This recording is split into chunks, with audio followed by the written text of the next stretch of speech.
I don't remember any of these actually happening. Missing health records and allegations of fraudulent Medicaid billing. Tonight, one Minnesota man's attempt to put together the puzzle of just what taxpayers were billed for in his name. Here is AJ Legault with our ongoing investigation, Recovery Inc. A KARE 11 office floor is a strange place to begin piecing together a puzzle. It's like a collage.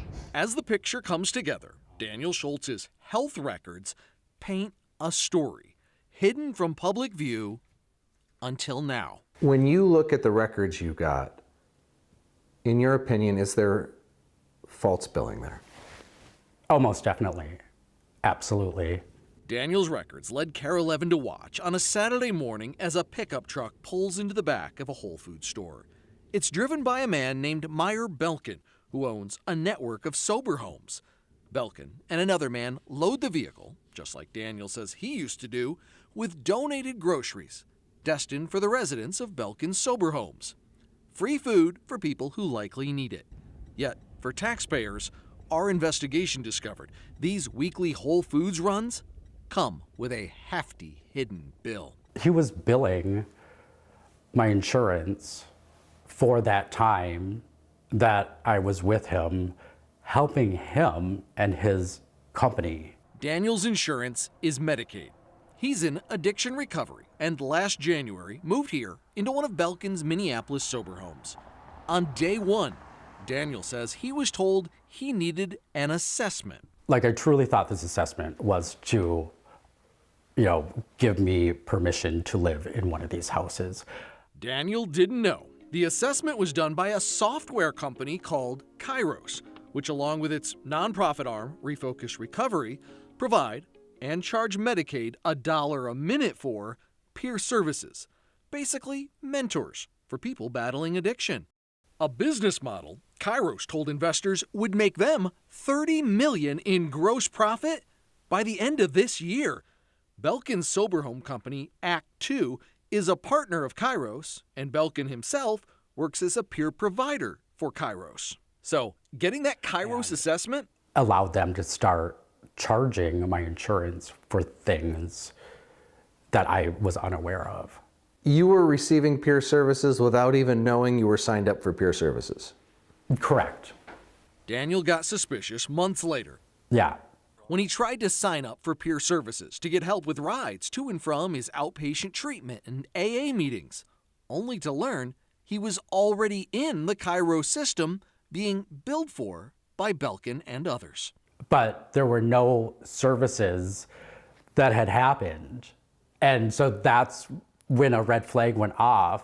He later demanded his records from Kairos. Kairos Chief Compliance Officer Kathleen Finnegan, a former Ramsey prosecutor and top attorney at the State Commerce Department, eventually handed him, after a month of waiting, a printed out spreadsheet he had to stretch across the floor and tape together just to begin to read.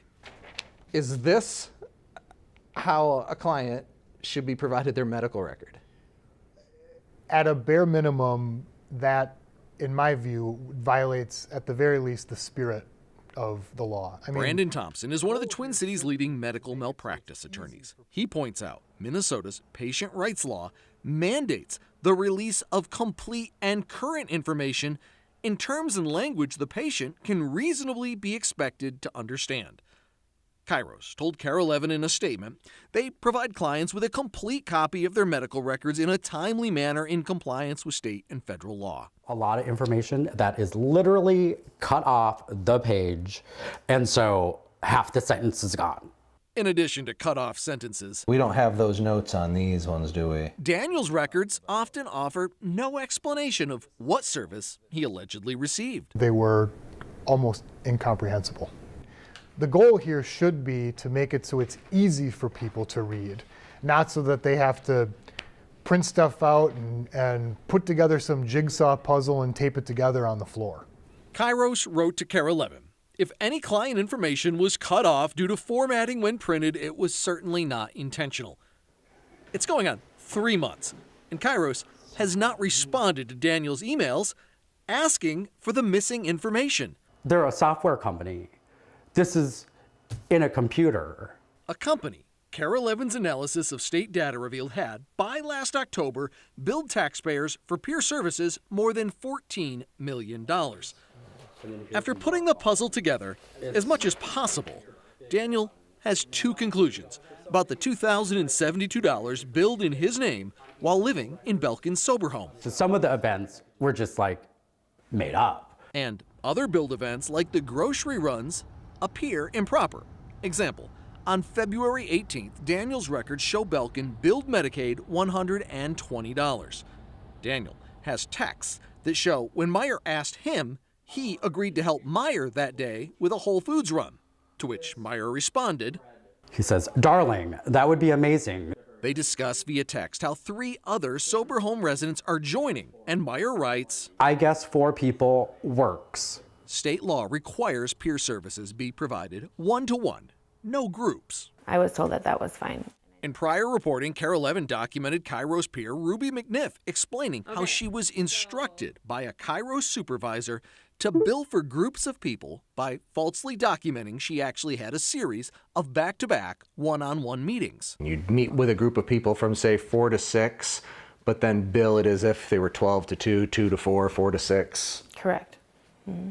Belkin declined to be interviewed. But about whether he improperly billed on these weekly grocery runs, he wrote in an email to Kara Levin that recent revelations regarding back-to-back billing have been made, and we immediately stopped that practice.